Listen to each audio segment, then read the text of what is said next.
मुंडेंनी पाठराखण केली आहे, काय सांगाल तर? हे पहा, नामदेव शास्त्री हे डॉक्टरेट आहेत, ज्ञानेश्वरीवर त्यांचा फार गाढा अभ्यास आहे, स्वतःला न्यायाचार्य ही पदवी लावत आहेत.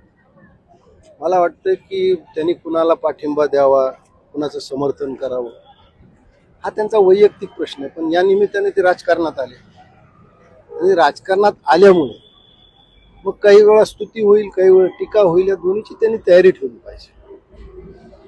नामदेव शास्त्रीनं धनंजय मुंडेला पाठिंबा द्यावा का, हा त्यांचा वैयक्तिक प्रश्न. पण मला थोडं इतिहासात गेल्यावर असं लक्षात आलं की 2015ला पंकजा मुंडेला गडावरून राजकारण करायचं नाही किंवा गडावर राजकारण होणार नाही म्हणून स्वर्गीय गोपीनाथराव मुंडेनं जो दसरा मेळाव्याची परंपरा घालून दिली होती, ती परंपरा त्यांनी खंडित केली. तर त्यांनी काय सांगितलं की गडावरून राजकारण करायचं. आज 10 वर्षानंतर अशी काय घटना घडली की गडाचे दरवाजे हे राजकारणासाठी उघडे झाले, हा माझ्यासमोर पडलेला एक फार मोठा प्रश्न. मी त्या सगळ्या गोष्टीचा साक्षीदार आहे. म्हणजे 2015ला पंकजाला कसं गडाच्या पायथ्याशी घ्यावा लागला, मग तिथं काही गोष्टी झाल्यावर 2016ला तिनं पुन्हा कसं सावरगावी संत भगवान भावाच्या जन्मगावी मेळावा घेतला आणि तिथे ती परंपरा चालू झाली.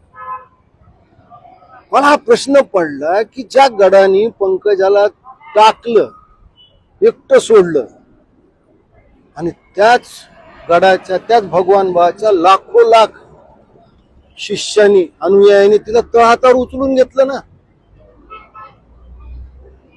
कारण भगवान बाचा खरा आशीर्वाद तिच्या पाठीशी होता, सांगावं लागलं नाही समाजाला, समाजाने उचलून घेतलं.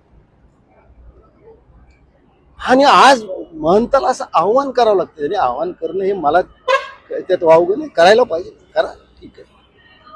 पण मला हा साधा प्रश्न आहे की केवळ पंकजा ही महिला होती, ही अबला होती म्हणून तुम्ही तिला तो न्याय नाकारला का? तू मेळावा करायचा अधिकार नाकारला का? मग तुम्ही न्यायाचार्य आहात, तर तुमच्या समोर न्याय करताना हा भेदाभाव कसा आहे?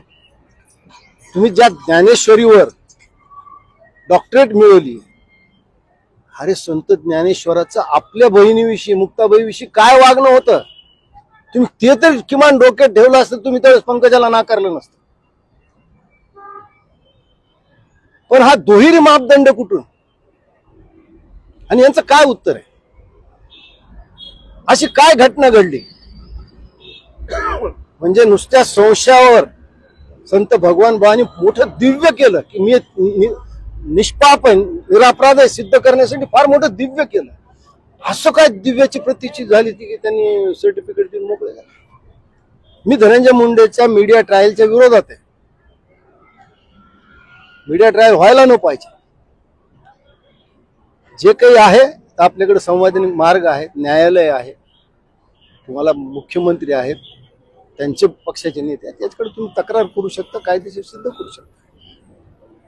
पण अशा पद्धतीने ते बरं झालं की चला महाराष्ट्रात सुरुवात झाली की साधू संत आता राजकारणात आले, काही चांगली माणसं राजकारणात आली तर वाईट माणसं दूर होतील. नाही तर कसा भस्मासूर परळीत झाला आणि त्यांनी अख्खा बीड जिल्हा कसा खाऊन घेतला हे आपण पाहतो. मग या भस्मासुराचा जन्मदाता कोण आणि त्याला या पापापासून सुटका आहे का, हा माझा दुसरा प्रश्न. त्याची जबाबदारी कोण घेणार? हे अपत्य कुणाच आहे? त्याला पोसलं कुणी, त्याला वाढवलं कुणी, त्याच्या तोंडाला रक्त लावलं कुणी, त्याचे उत्तर कोण देणार? महंत देणार आहेत का? म्हणून म्हणलं की सत्तेच्या सिंहासनावर साधुत्व जरी आरूढ झालं तर पिसगळतात ती साधुत्वाची. आता त्यांनी पावलं टाकली राजकारणात, लगेच पिसगळून पडली.